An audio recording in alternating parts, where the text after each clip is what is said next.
No, most of that was wrong. But it was fun. So I'm 58 years old. Well, I thought so. I'm old, okay? See this? I'm old. And it's all good. Yeah, I started when I was 10 years old because it became a father-son thing. We used to go on trips and my father was collecting antique firearms. Can you use the mic, please? Testing, test. We started a father-son activity in the 70s, and I was 10 years old. My father collected antique firearms, and I started collecting bottles. Back then, bottles were like maybe $1. There were beautiful bottles in the windows, and I was allowed to have a gun, right? So anyway, after a while, my father found out that the bottles were worth more than the guns. So that made me pretty proud, right? Yeah. Anyway, it was a great when you travel and you are able to bring home souvenirs with that historical side was really fascinating. And at the time, I thought I would be a doctor, so it was fitting into what I thought I was going to become. But as I became a butterfly and blossomed, I realized doctors don't have a lot of life. They spend all their time in the hospital, and when I followed the doctors around, they really didn't know what their children were doing. And I wanted to be a family man, a community man. So that's why I became who I am. I had a chance to go to Harvard, be administrative of a hospital. That would give me, I would have to be a Trump for like 5 years. I didn't like that idea. So when the youth center was being developed, I decided to stay home in my hometown and have a great career. So I'm very fortunate. I'm very fortunate with the community that brought me up. So that's how it all started. I think there was a couple people that wanted to hear that. I don't know. So these aren't one-of-a-kind things, but they're all Kentville. Everything here is Kentville. Most of them are 1880. And all the big, if anybody read the Half Acre, Devil's Half Acre book, beautiful book. A lot of that is here, right? I read it last night and I brought everything that was in the book. And then I brought 2 or 3 things that people don't know about. So it's all Kentville.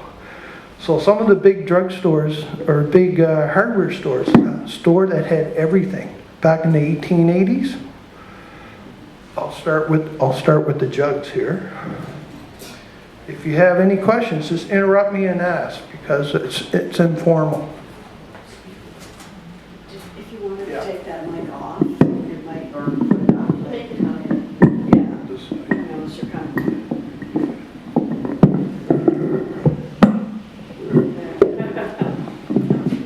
How's that? Is that better?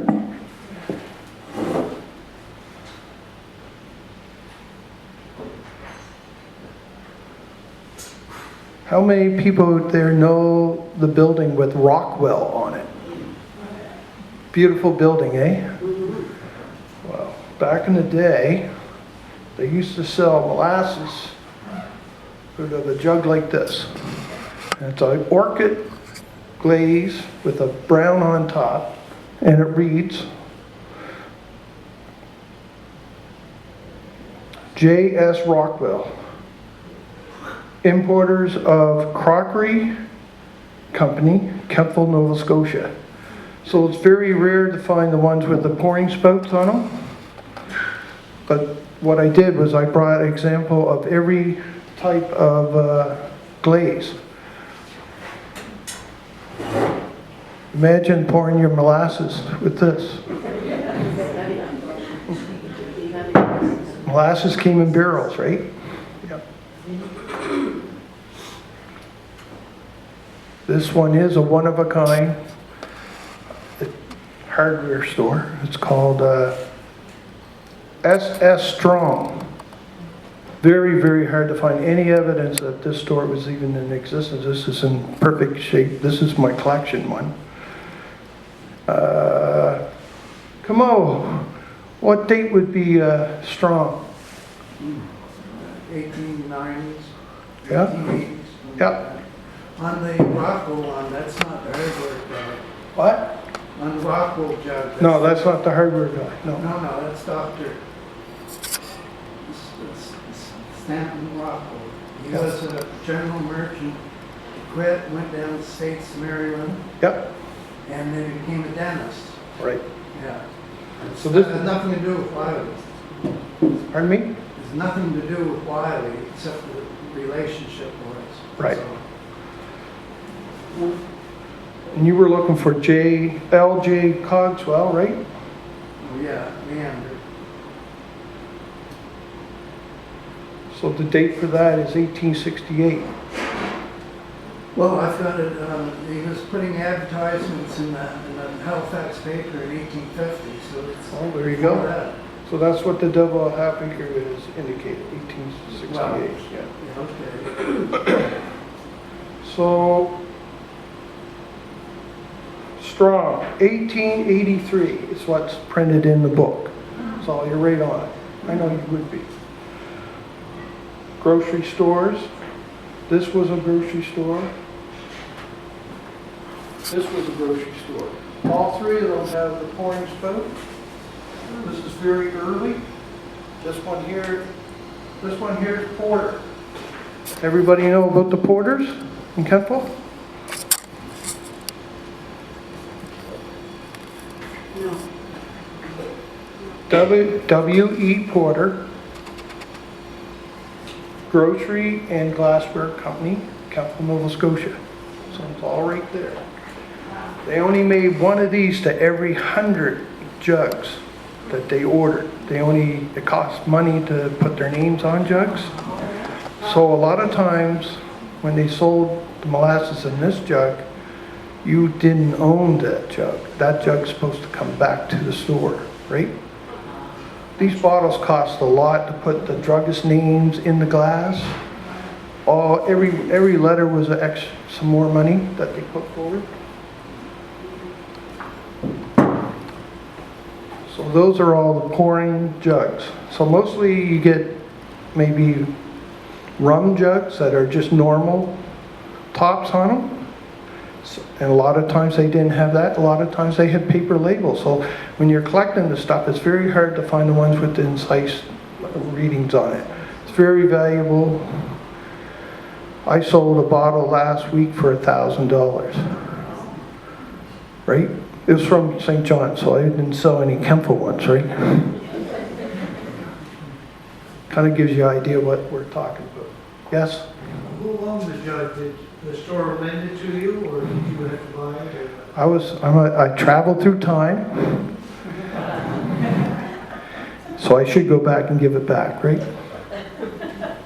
I think he meant when you bought the molasses, how did you pay, you know? You paid for the molasses, you didn't pay for the container. The container is supposed to go back to the store. It's all on good faith. There's a pop bottle from Milton, Queens County. It had the marble in it. Anybody familiar with that? That wasn't allowed to leave the store. So the pop bottle had a marble, and what was the fast is about 1880 to 1926. The Milton bottle, they put a little wooden thing on it and a hammer. And to open the soda, that's what they called it back then, they hit it. And when they hit it, it popped. So kids started calling it pop. Oh my gosh. The bottle was never allowed to leave the store. You tell me why. You tell me why. What? It costs a lot to make, that's right. But what would kids do with a bottle like that? Break the bottle and take marble. Beautiful. I played marbles. Anybody here play marbles before? Yeah, you know. And you know what? I still see those marbles that were in Milton bottles, circulating in old marbles. They have a little panel on the side. It's pretty amazing. So yeah, these jugs are very valuable to the store because it costs a lot of money to make. Same with that Milton bottle. That's the only marble bottle in Nova Scotia. It's a Milton bottle for people that know what I'm talking about. This here is Superior Powders by H.G. Evans. Do you remember that? That's right. But it's very neat to see a nice tin with the advertisement on it, right? You guys all go home and look around. You might be finding some of this stuff. What kind of powder is in it? Like women's facial powder? Or Yeah, what kind of powder? talcum powder? Or gunpowder? It looks like blue powder. Oh, that explains it. Seidlitz powder. Wow. Have you heard of it? No, Did you ever use it before? I'm not sure. I don't know how to answer that. I don't know how to say it, so there. I'll be honest. Did you snort it? I don't do lines, sorry. So here's a poison bottle. It's got skulls on the label. It's from Harold Evans, Kentville, Nova Scotia, Webster Street. Seidlitz powder is a laxative. Well, there you go. Good to know. Maybe I will use it. Maybe after the breakfast on Saturday or Sunday. Yes. Saturday. Yeah, have enough beans. Everybody knows about the breakfast at Anglican Church? Oh, I'm not allowed to say that? Sorry. Oh, sorry. Can't take it back now. So this is a poison bottle, and they marked it, and they usually have poison bottles colored a different color because people back in the day, they didn't always all have educations, they couldn't read.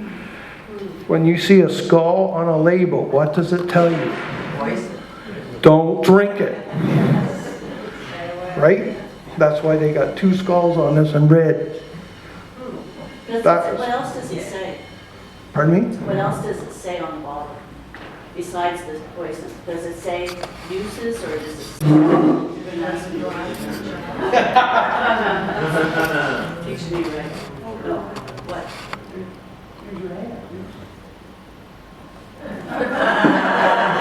I love people like you. What's up for morning today? You got your glasses on? Yeah. Can I read it? That was the question. So they would put the ingredient there, but this is what's on the label. Just the name of the dispensing chemist and the phone number and the address. And then it's written by hand to Dad? It's iodine. Oh, iodine. That's an I? Okay, no, poison. So what, it would have just been handed out to, They just don't want you to drink it. yeah. Thank you very much. That was my first contest. See what happens if Everybody give her a round of applause, please. Thank you. Oh, come on. Stop. Don't be like that. Do we remember a Moore in history? There's more. There's Moore. More? M-O-O-R-E. I know where Moore House is, up at Yeah. the top of Forest Hill. Yeah. But I don't know what they did. I don't know what their profession was. Me either. This is Moore's Cough Cure. It's made on a Nova Scotia bottle, ordered by Nova Scotia. A typical Trenton bottle. If people know Trenton glass. Oh, Yeah. from. So this was ordered in Trenton. Oh, okay. Trenton. We had 3 glass houses from 1880 to 1888. They all burnt up because it was hot. Go ahead. Yeah, that would be Dr. Moore. He was the doctor for the town council. He lived where the King's Arm pub is. That was his house. There you go. That's what I want. Thank you very much, sir. Appreciate it. Yeah. Dr. Find Moore. a picture of him. Or a picture of his house. I'm looking for a picture of his house. Yeah. Well, that's why we can collaborate and bring history together, right? That's what this is all about. So where was it? where King's Arm Pub is now. They advertised, when they built the advertiser, they tore down Dr. Moore's house, to build the advertiser. So there's also another bottle I found over the years. It's called exact same bottle but smaller with the patent number on the base. The other one's clear. It's called Moore's Mustard Oil. And it's still full. So can I have a contestant to come up and try this? I don't see any hands. It's still full. So that would be a liniment.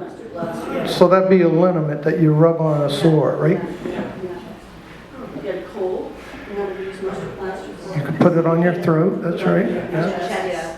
Mustard was hot, so bring it up, yeah. There's a liniment bottle. I have two bottles.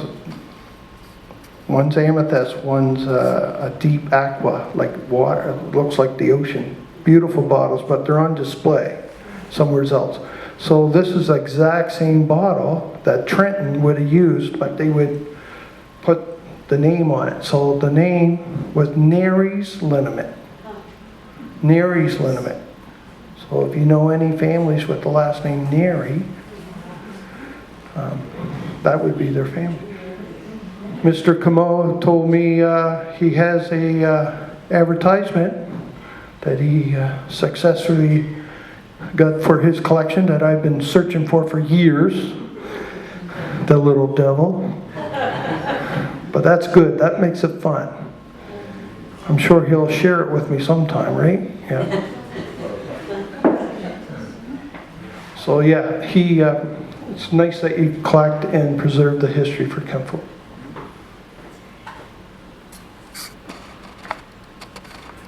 The next bottle is Margison's, and it's a drugstore. What year do you think there, Mr. Kamal? Oh, Margison? Yeah. About the early 1900s, roughly. Margison became Alderman Chittick, or Chittick and Alderman. Yeah, Watkins became So this one here, J.S. Rockwell, it's 1891. That's what it says in a book.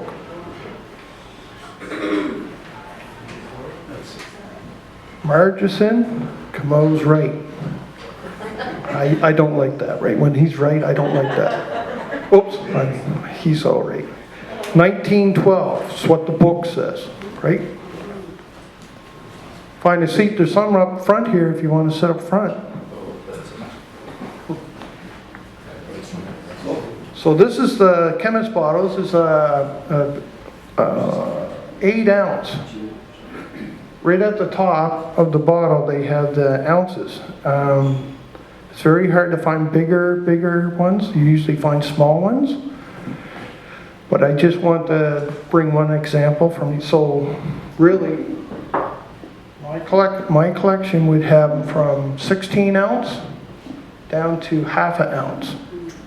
So it's very hard, to complete the set. Someday Mr. Camo might sell me a couple, so I'll fill some of the holes I have. Not a chance.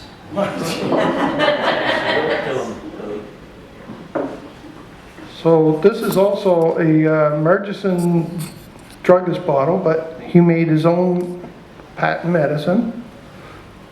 And this one's called Anodyne Spruce Expellent. And it's P.A. Murchison, Kentville, Nova Scotia, right on the label. It tells you everything it helps you with. Oh my gosh. So if anybody has a complaint that they want to share with the group here, maybe this bottle can help you out. How much alcohol was in it? Well, for 80%. Always makes you feel good. A Hugs does the same thing. Here's one. This is the only bottle I've ever seen from Kentville, this drugstore. And I don't think I seen it in a book that I read anyway. It's not in the half acres. Clark's Drugs. Clark's Drug. Anybody know anything about Clark Drugs? Says Kentville, Nova Scotia, right on it. And it's a blown bottle from 1880. You had Evans bottle. Well, Evans bought the drugstore from Clark's, and I found a picture of Clark's drugstore in Ottawa. They had it listed, the picture as a team of oxen, but behind the team of oxen was Clark's drugstore. You know where the Toronto Dominion Bank is? Yeah. Right there. Toronto Dominion Bank, here it is. They flattened Clark's to make their bank, eh? Put all the money in Kentville, a lot of money in Kentville. So you can see that the drugstore had embossed bottles, but they also had label bottles. So that label bottle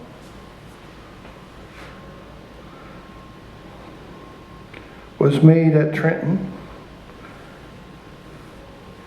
because I have a book of all the forms of patent medicines they would make. They would give you a catalog of the shapes and sizes and everything, and then they charge you for putting the name on the glass. So it's called a sludge plate. So when they made a mold of glass bottles, they would slide in and they would make a sludge plate with your name on it. So when they printed out the mold, your name would be in the glass, right? So it was cheaper not to have your name in the glass. So, question.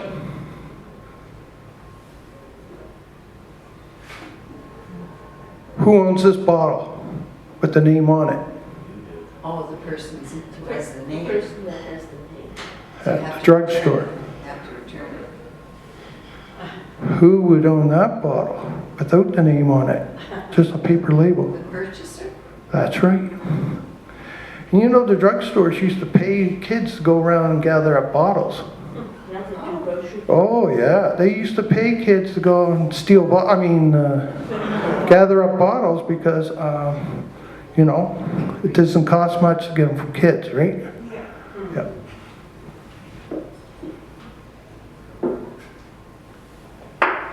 So there's a little story about a jam factory in Cambridge. I was brought up in Cambridge, called the Cambridge Jam Factory. Very successful, very successful. They hydrated apples, we put them in boxes, sent them during the war. Didn't last very long because they used to pirate bottles from other companies and put their labels on it. So if you were found stealing other people's bottles, even if you got them from kids, and putting your label over the name of in the glass, then you were in trouble. So Toronto jam factories couldn't compete with them, like Allen's and stuff like that, and Elmer's. Remember Elmer's? Yeah. And they did find out there was a way to get rid of this jam factory by the way they were using bottles. Go ahead. Yeah, you gotta be careful of that, Jim, because the gentleman out in Cambridge, I won't say his name, but anyway, he had a pile of labels, and he used to make his own jam bottles by putting the label on the bottle.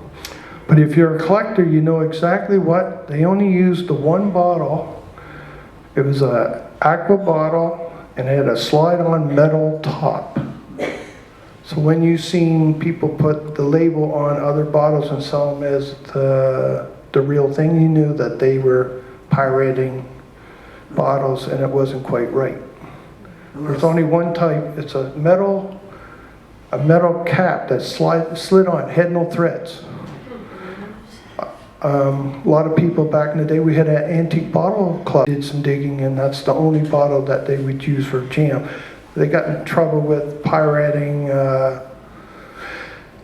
Bluebird from St. John, New Brunswick, and they got in trouble with J.J. McLaughlin from Toronto. I would have been the one that killed them because they used to make pop too, Scotian Gold. Scotian Gold was bottled right in Cambridge. was the jam factory located? right by the tracks. Okay. It's one of the warehouses just down, there's a one warehouse still there going on the trail, a little further. And when it was demolished, all the shards of the bottles are in the woods, and the labels were thrown out, and some of them had clay dirt on them. And if you dug them, you had to peel off the labels one at a time as soon as you dug them, because they'd be wet. But if you left them and dried them, you would never get them. They were like cement. So you had to dig them and peel them off and dry them out. And there was all kinds of different flavors of jam. It was wonderful. So they also had pop bottle labels. They're very wonderful. A lot of them just had Scotian Gold Lion, you know, the crest. Didn't even say Scotian Gold, but because we dug them there, we knew that they came from that. So it's kind of neat. Just a sidebar. So what year? Anybody drink that pop? So what years would that jam factory been in operation? I'm going to guess 1926 to 1933. Okay. I'm guessing, but it's fairly accurate.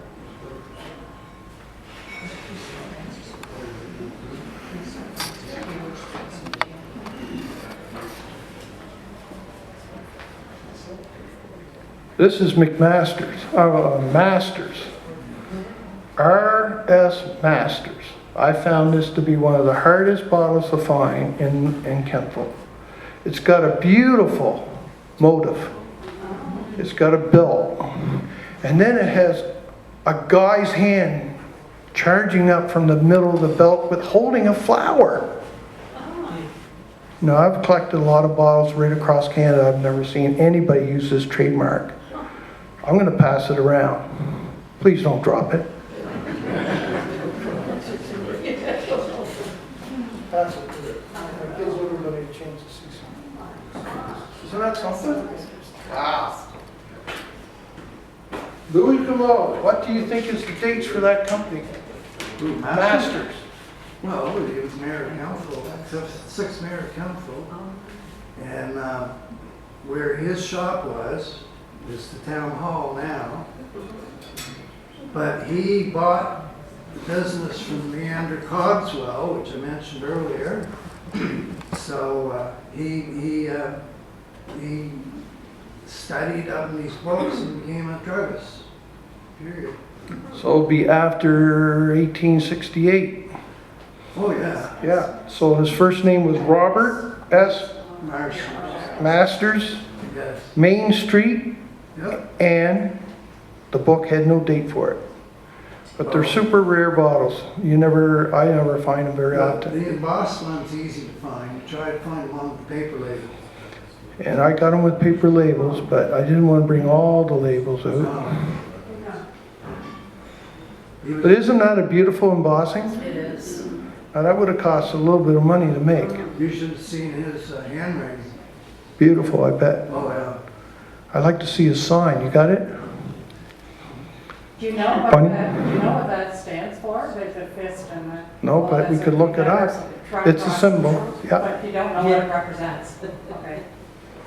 But somebody here may. If anybody knows what that symbol means, hand holding a flower inside a belt. The belt is a common thing in drugstores. No. Usually it has a mortar and pistol in it. A belt, B-E-L-T? A belt that circles. Yeah. Borders, you'll see it when it comes around. Very fancy. So he spared no expense.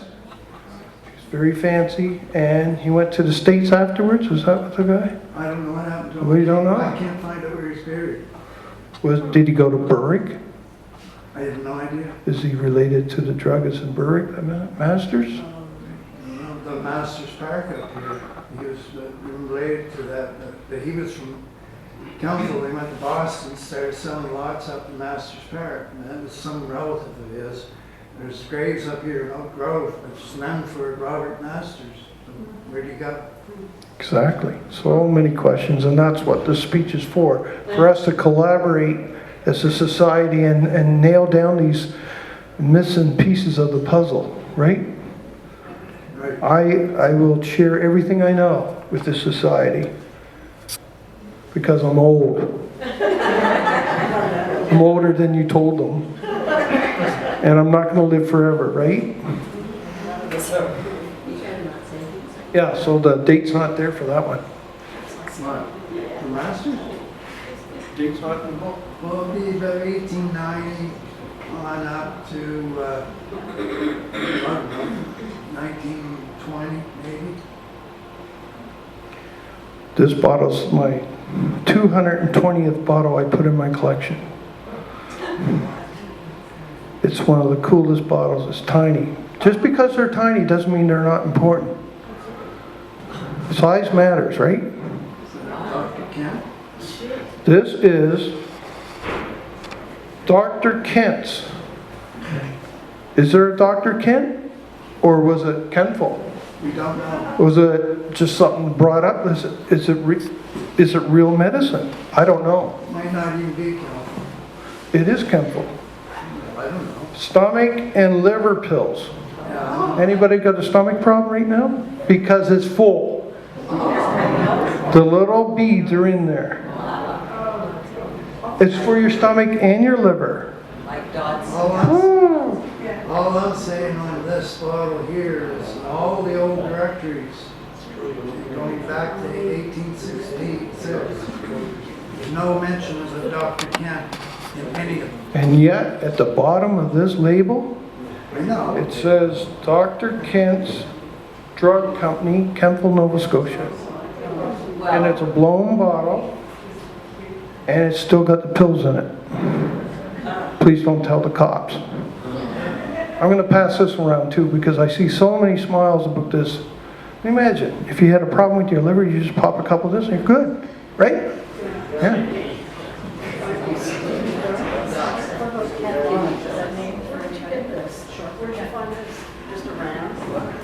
I do a lot of trading.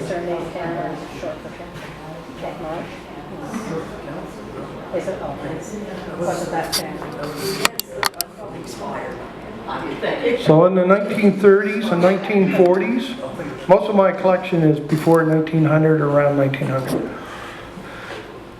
There was a gentleman in Kentville, Burpee R. Bishop. You know him? Well, I remember his That's name. good. Yeah, He did a lot of things, didn't he? I don't know. Yeah, he invented, he had Where it. did he live? I don't know. Only Mr. Camo can tell us this.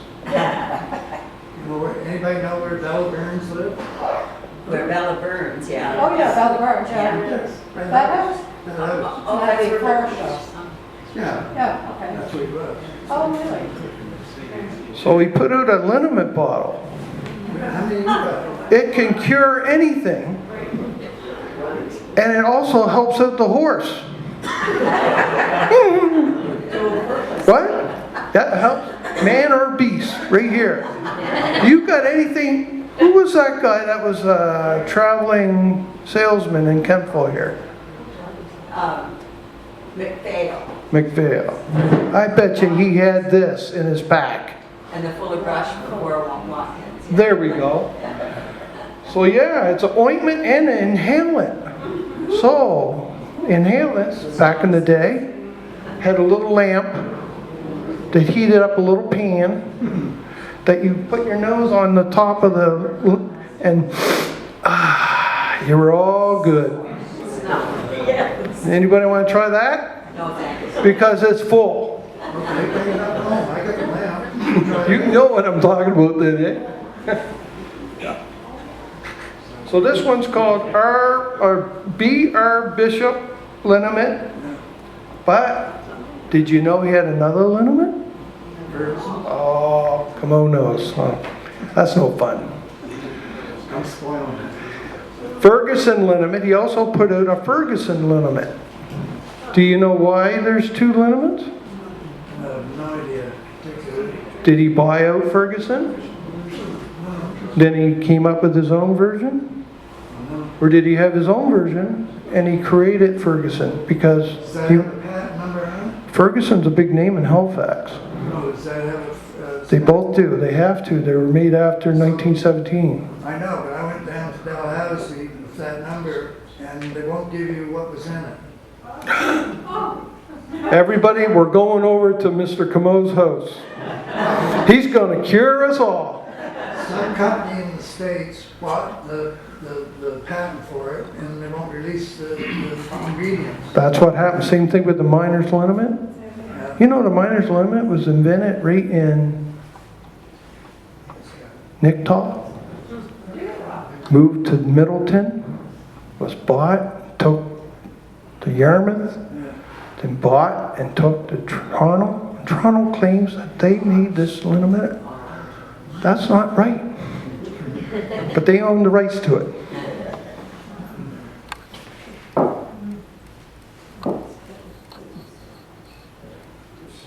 So I did a speech a long time ago, one of my first speeches for the Kings County Historical Society. You know, when I was 10, I put on a display for that society too. I was in a dressing room playing hockey, and Art Pope came in the dressing room and wanted to know if I wanted to show the Kentville drugstore bottles in the Historical Society. Art Pope! I was just a kid. I was playing hockey. I was all sweaty. I was taking my gear off, man. And he still, that's how I'm here today. Who was our Pope? He was the mayor. Sorry, I don't know. Yeah, that's the mayor. So Edwin, He was Robin's father. Edwin did the exact same thing years later. I'm trying to have breakfast, and he kept pounding me at breakfast to do the speech. So we can thank him for this miserable night, right? Yes. Charles F. Cochran. So Terry Cochran. Long story on that one. Yeah, this is a big, and you know what? That's where the McDougalls came from. You know how it came to? We're going to find out. How?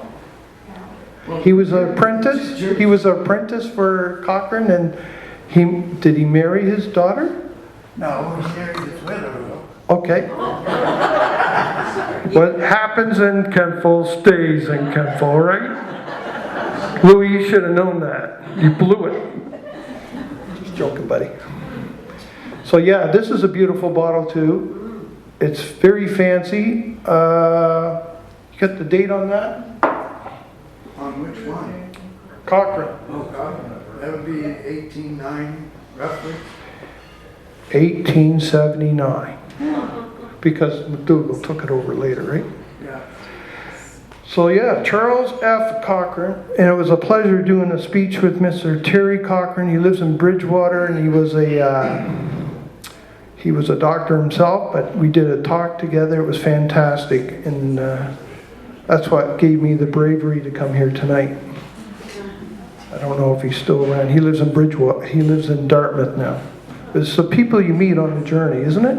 Yes. I'm going to pass this one. I'm starting to trust you guys. Yes? Yes? The Cochrane name, there used to be Cochrane's Pharmacy in Wolfville. Yeah. I don't think it's... McDougal's drugstore. Yeah. It's the same family. I don't think it's the same family. It's just coincidence that they're 10 Yeah. minutes apart back in the 70s and 70s. You know Ted Cochran? No, not that old. Okay. No, beautiful bottles in Wolfville too. Yeah. But that's a later drugstore. It's not as old as this one. So this one is 1879. And it was a big, fancy drugstore. So you guys, do you know what a drugstore was like in 1879? 1879, they would have marble tables. They would have hanging lamps. They would have jewelry. They had a wall full of apothecary bottles filled with everything. They would mix your medicine right in front of you. They had display bottles in the window, a picture window, and there's a lot of times they were cobalt blue. Mr. Wood, cobalt blue. and they had liquid in them. Sometimes they would put on a show for the kids, and they would pour, they'd be hanging from chains, and they have liquid in there, and they would pour it into the vial and start doing almost like a magical act when they felt like it, right? And put on a show, because that was advertising. This is a very fancy drugstore. So I'm sure they had wonderful things in there. They would have the finest linen, right? So drugstores were very high end back in this day. I'm not getting any bottles back. I don't know about this. I'm a little worried now. Please remember, this is my personal collection. Yes. You have to do inventory. But we're going to do Fritz. I was, yeah. Before you leave. I know how to do Fritz. Yes. I can shake you down. Did the medicine bottles all have cork tops or Those cork, yeah. That's good, except the poison? Yeah. that's a apothecary bottle.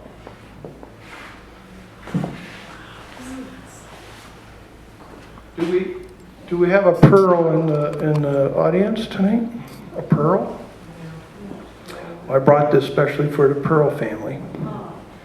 It's the only one known. I don't think there's anybody knows about it. It's never been written about. I found it 2 years ago. It's in poor shape, but it's the only one known. It's about 1920. And it says Pearl and Company, white liniment, Kentville, Nova Scotia.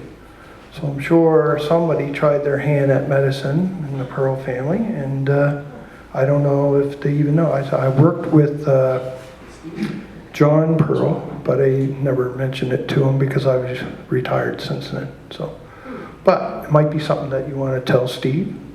Yeah. Yeah. It doesn't. There's no first name. It just says Pearl and Company, Kentville, Nova Scotia. So it's really neat. Yeah. This model that you just started handing out, the Charles F. Cochran bottle, it's a USA made bottle. Do you think many of the glass bottles? What's the letters on the bottom? You're asking more for WT and Company. So that's Whitehall Glass Company, and it's in Boston. And a lot of times they ordered that and it came up on the train. I was going to say how many. I wonder how prolific the trade was in glassware from the Boston states. So that was made before we had glass houses in Nova Scotia. Oh, okay, predates. So It's got a seam on the sides. it's 1879, and the glass houses started in Trenton, in Nova Scotia in 1880. And they only last 8 years. So not everybody ordered glass from there, but. But it has a seam, like you can. So the seam does not go up over the lip. No, it doesn't. It goes halfway up the neck. Yeah. So that's an 1879 bottle. Oh, that's how you dated it, by the. Sometimes, because it's hand tooled, the top. So a person had to tool the top to make the lip Yeah, it's got a distinctive. when it was hot, and they tooled it with tools to make the lip. And see how that lip is just a flared lip? Yeah.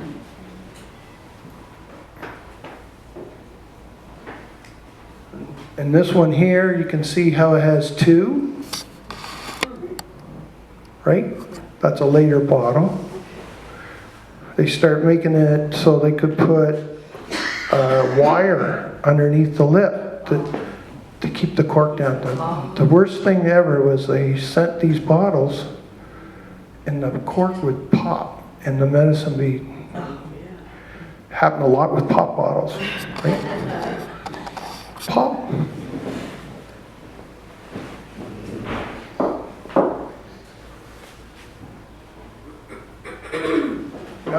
Now we're getting to the nitty gritty. Mr. McDougall. C.C. McDougall. Beautiful bottle, right? He took after Cochrane. right? But he did put his own name on it. CC or GC? GC, you're right, correct. I stand corrected. I like him. I got his cabinet, his drug cabinet. Yeah, I know you do, I know. I wasn't old enough, okay? You and Dr. Brown. Yeah. Dr. Brown got a lot of good bottles before I was old enough to buy them. Dr. Brown got the other half of the drug. See what? Just pour salt right in it, will you? Oil of spruce. So this is a little medicine bottle that it was made in Montreal, Dominion Glass Company. It's probably 1930s. Still got the stuff in it. If anybody's praying. Huh. And it's got hills and spruce. Spruce was used by our indigenous people. How much did we learn from the indigenous people? Not much. They not enough.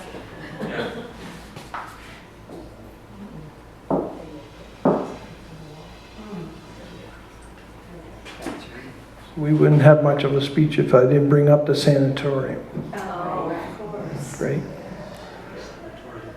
Everybody in the Maritimes came for that, and this is a medicine bottle from the sanatorium. Yeah. It's called Nova Scotia Sanatorium.